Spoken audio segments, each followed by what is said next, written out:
99% of people I meet say, "Daniel, how can I look like you?" The answer is, treat every day like a cheat day. Use promo code #NatalLives to receive half off my famous pasta bolognese cookies.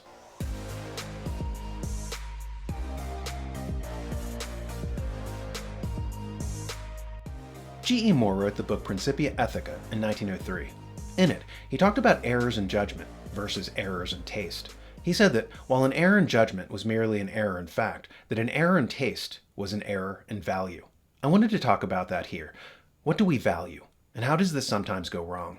When we think of errors in taste, we often think of tattoos on someone's face, or embarrassing fashion choices, or plastic slipcovers on furniture.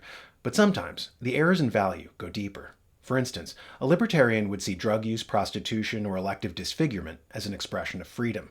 But perhaps putting freedom as the highest directive is an error in value. As for me, I no longer put freedom as the highest value, but virtue. In politics, Aristotle said that all governments have different end goals. The end goal of an oligarchy is the transfer of the wealth from the many to the few. The end goal of a democracy is equality. And the end goal of a republic, he said, is virtue. Montesquieu makes the same point in the 1700s.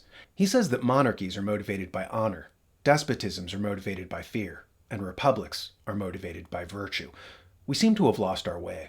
We forgot what the whole purpose of our government was, to promote virtue among the people. Like John Adams remarked, our Constitution was made only for a moral and religious people. It is wholly inadequate to the government of any other.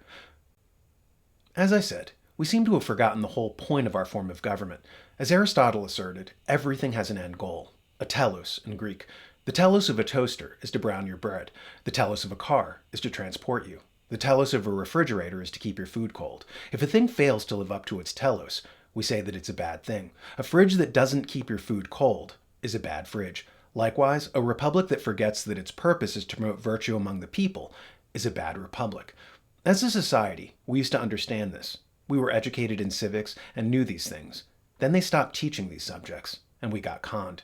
Hustlers asking us to trade our cow for magical beans came into town.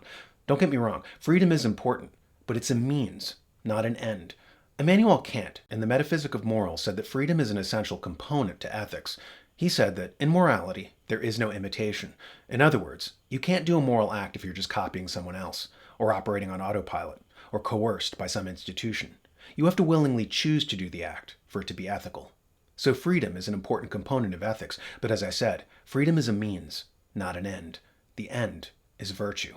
But con artists slipped in, encouraging us to stop teaching Americanism and instead to promote crude materialism. Instead of having the freedom to do good things, charlatans told us that our freedoms were there to engage in degeneracy, prostitution, drug use, all the things that enslave you. Ethics frees you. No man is truly free if he is a slave to a vice. Epictetus said, freedom starts and ends in the mind. Freedom is the name of virtue, slavery of vice. None is a slave whose acts are free. So materialists slipped in and tried to sabotage our nation and pry us away from our inheritance. They wanted to dynamite the underpinnings of our freedom by selling us vice. I started the presentation by quoting G.E. Moore from his book Principia Ethica. An additional passage goes, "Utopias, attempted descriptions of a heaven upon earth, commonly suffer not only from this, but also from the opposite defect.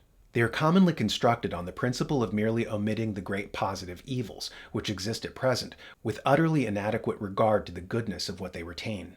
The so-called goods to which they have regard are for the most part things which are at best mere means to good things, such as freedom, without which, possibly, nothing very good can exist in this world, but which are of no value in themselves, and are by no means certain even to produce anything of value." Note Moore's first sentence, where he describes people pitching utopias, descriptions of a heaven upon earth. We on the right usually make fun of progressives for their misplaced utopianism, but we fail to see how the libertarian strain of conservatism has engaged in the same false utopianism. It's predicated on claiming that you can have freedom while in the throes of vice. You can't. That you can have a republic without promoting virtue. You can't. That the freedom we were given was a freedom to do evil. It wasn't. It's time to grow up now and see through the con of these false prophets, selling lies that when you examine them are just as destructive as their fellow utopians on the left, hustling communism. Follow their dishonest promises and nonsensical rhetorical formulations, and you will end up in chains. So let me end this presentation here by reaffirming that freedom is a means, not an end, and that anyone who tells you otherwise is guilty of an error in taste, an error in values. Does it ever feel like you're not getting the full story from the media? Like there are dark and powerful forces behind the scenes manipulating national and world events? Well, you're right on both counts. To get the full story, every time, check out Behind the Deep State, hosted by Alex Newman from The New American.